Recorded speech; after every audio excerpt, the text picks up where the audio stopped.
बच्चों आज नया चैप्टर स्टार्ट कर रहे हैं।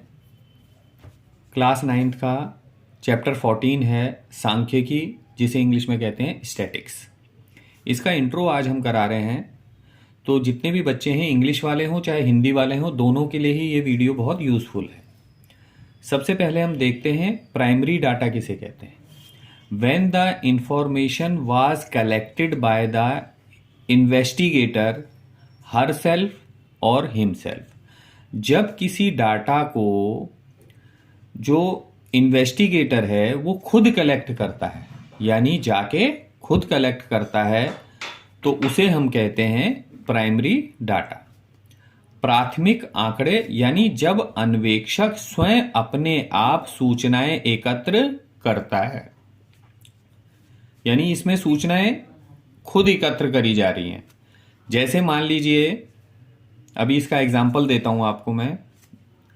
उसके बाद सेकंड नंबर पे आता है सेकेंडरी डाटा। सेकेंडरी डाटा वह डाटा होता है जिसमें when the information was gathered from a source. किसी सोर्स से जब हमें इंफॉर्मेशन गैदर कर लेते हैं तो उसे हम कहते हैं सेकेंडरी डाटा। हिंदी में कहते हैं द्वितीयक आंकड़े या गौण आंकड़े। जब अन्वेषक किसी स्रोत से आंकड़े या सूचनाएं एकत्र करता है तो उसे हम कहते हैं द्वितीयक आंकड़े। अब इसका एग्जाम्पल समझिए आप। एग्जाम्पल में क्या समझना है, मान लीजिए आपने ये सूचना इकट्ठी करनी है कि किसी क्लास में कितने लड़के हैं और कितनी लड़कियां हैं। मतलब ज्वाइंट क्लास है, लड़के भी हैं उसमें, लड़कियां भी हैं।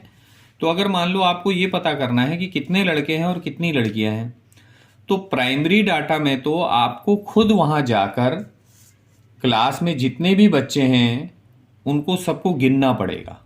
1 2 4 5 6 7 ऐसे करके गिनना पड़ेगा, यानी खुद जाके खुद करना है आपने। और द्वितीयक आंकड़ों में जो होता है, क्या होता है, आप क्लास का रजिस्टर देखेंगे, उसमें से आप बॉयज को अलग छांट लेंगे और गर्ल्स को अलग छांट लेंगे, यानी रजिस्टर में से देख के आपको ये पता चल जाएगा।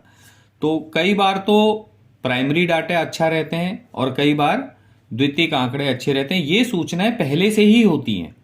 जो द्वितीयक आंकड़े इकट्ठा करते हैं लोग, ये किसी मैगजीन से ले लेते हैं आंकड़े, किसी रजिस्टर से ले लेते हैं, किसी गवर्नमेंट साइट्स पे जाके जो है ये आंकड़े इकट्ठे कर लिए जाते हैं।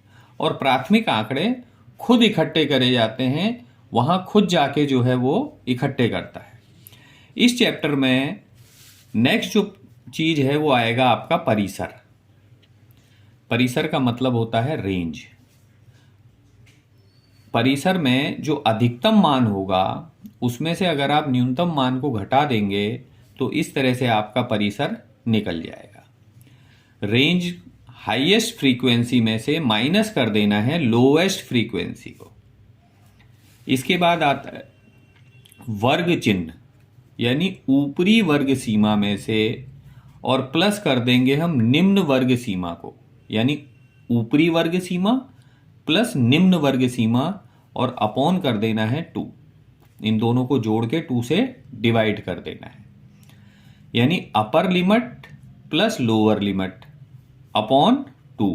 इसे कहेंगे हम क्लास मार्क। आज का वीडियो यहीं तक है।